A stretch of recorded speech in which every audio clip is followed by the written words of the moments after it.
All right, we are back and live on the soapbox.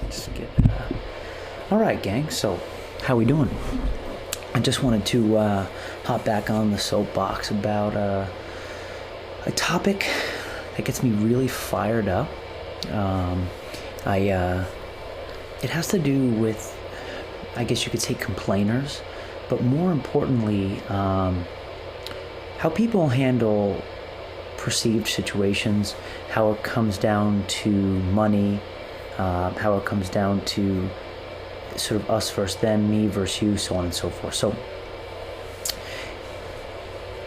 where did this come from? I'm sitting in, I was somewhere at a gym or wherever it might be, and it was someone was complaining about how, like, well, they have all the money in the world, so they can do whatever it needs to be, or they can charge whatever they want, or they charge too much for equipment, or whatever it might be. And it really got me upset, because oftentimes you see so many individuals and people complain about the price of a product, the price of a service, the cost to get anything, right? Buy something for yourself, your home, whatever it might be. Few and far between do you hear someone like, I'm proud of that purchase. I had to spend X amount of dollars and it was worth it. And because I truly believe that is happening.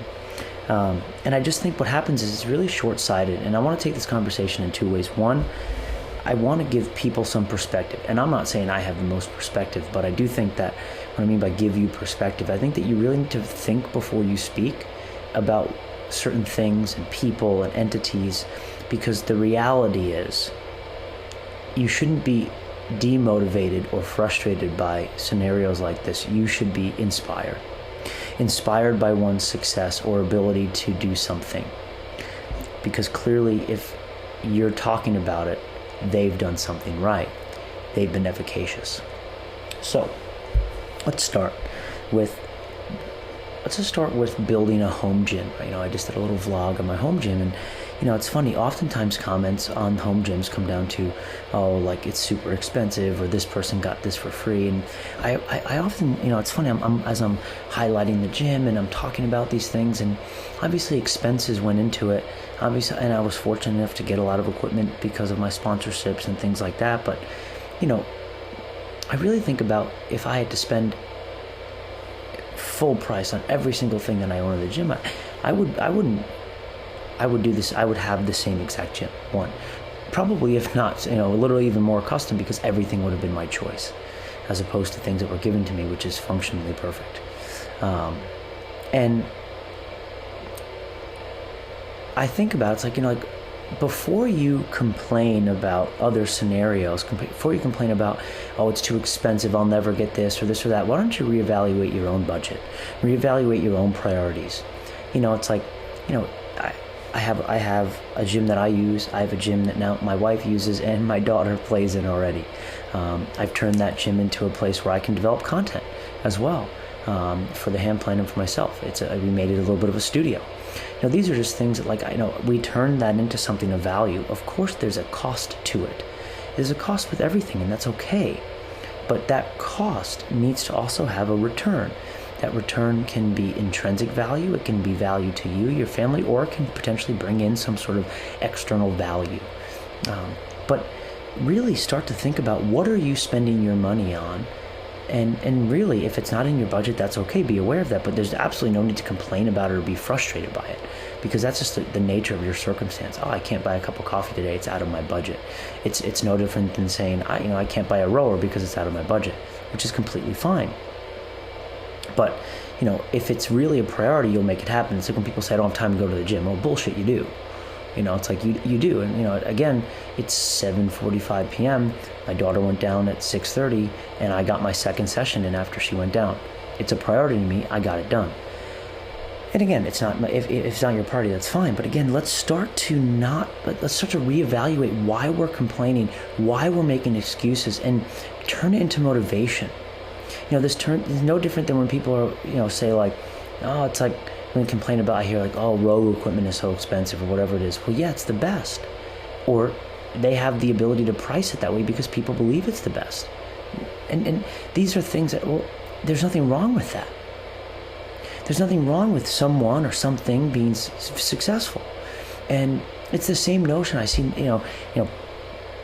people upset by other people's successes, people mad at people that make a lot of money, right? There's a lot of talk of companies shouldn't make this much money. It's like, and we should tax them more. And I have a really hard time with that because one, they're already getting taxed a lot more.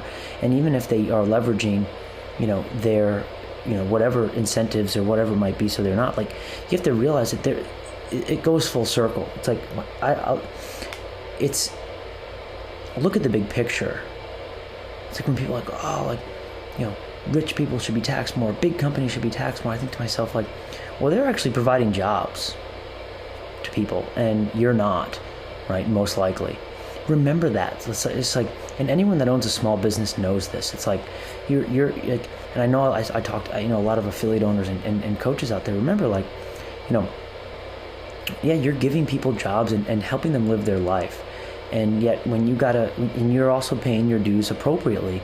And that only gets increased in scope as you get bigger and bigger. So remember that stuff. Be inspired by people's successes. Be inspired by their ability to charge that much or demand that much from a monetary perspective.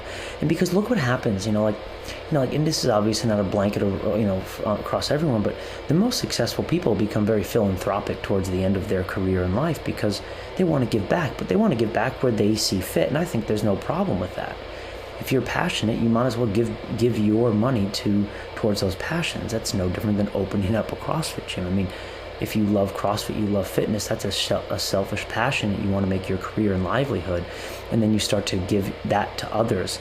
Absolutely. So for me, it's, if one day I have as much money as Bill Gates, Ray Dalio, it's like, I'm going to be giving that money to different people and different entities than they are because I'm different. And, I just think we need to have perspective and get off our high horses and quit complaining. I get it. We fall into the traps. Must be nice. That is what it is. But let's just change the narrative here.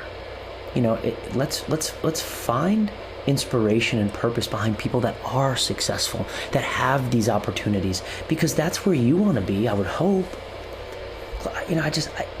Let's stop trying to find the path of least resistance and not even worry about the path which you will take to get there. Whatever path it is. There'll be some days of less resistance and some days of massive resistance. But you need something to pull you there and inspire you to get there. And, it's like, I just wish we were just nicer to people in general. And I just finished that book, talking to strangers and giving people the benefit of the doubt is a nerve-wracking thing. I get it. But also thinking everyone is a complete scumbag is also a nerve-wracking thing. Here's my summary of that book, and I think maybe it's why I'm inspired to talk about this, is like, you should question people, but don't be an asshole. How about you take your own time to judge them, question what you assume, what your stereotypes are, all of those things, because that will go into your assessment of their character. You are probably not the best judge of character. Nobody really is, statistically speaking. But what we can do is be inspired by people. You don't need to be inspired by their entire person, their entire entity, everything they stand for. Like, this is another problem we have, like with politics and all this other stuff, is that people hate each other for stupid things nowadays. You can't, and this kind of goes into this whole thing of like education. I really think it turns back to education. Like, if you're complaining about how expensive equipment is or gear is or anything is, right? And you're just usually your lack of education or a unlocking of your own education. Because if you knew everything that went into it, you would know it. You would realize what goes on there, whether it's the market, whatever it might be. It's the same thing. It's like, you should be able to have a conversation and be friends with someone with different political views as you. There's nothing wrong, like nowadays, if you're a liberal or conservative, a Republican or a Democrat, I really believe that that's okay, and that you should be able to have conversations with people. Some of the best conversations I have with people are that people that have different views as me, but they're some of my best friends, and they're my acquaintances, and because it doesn't define you, and honestly, it allows me to learn, and if I can listen to someone else's perspective, it gives me a new perspective, and hopefully, as to with them, and this is something that is important. And the reason why I feel like, it's being closed-minded, right? Like the closed-mindedness of being upset with someone or something for, how expensive it is. Like people walk into the gym and they complain about how expensive it is, and or they complain about this or that. Like they're just being really closed-minded or selfish, or lazy. But it's no matter what, it's a character trait that I don't want to be around. Probably the hardest part of the service industry, right?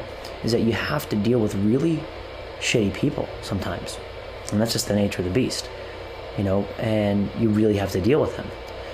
The nice thing is the higher barrier to entry, whatever it might be, then you'll deal with less and less of that, right? Because the people that will want to be there or buy your product or service will be there, and others that don't won't even walk in the door, right? That's the concept of a niche product, a niche service, as opposed to the masses, right? There's a reason why CrossFit gyms have 200 members and global gyms have 2,000 members, right? Price point, barrier to entry, therefore community is much higher, right? So before we complain about others or other things from a monetary perspective, I say check yourself, check your budget.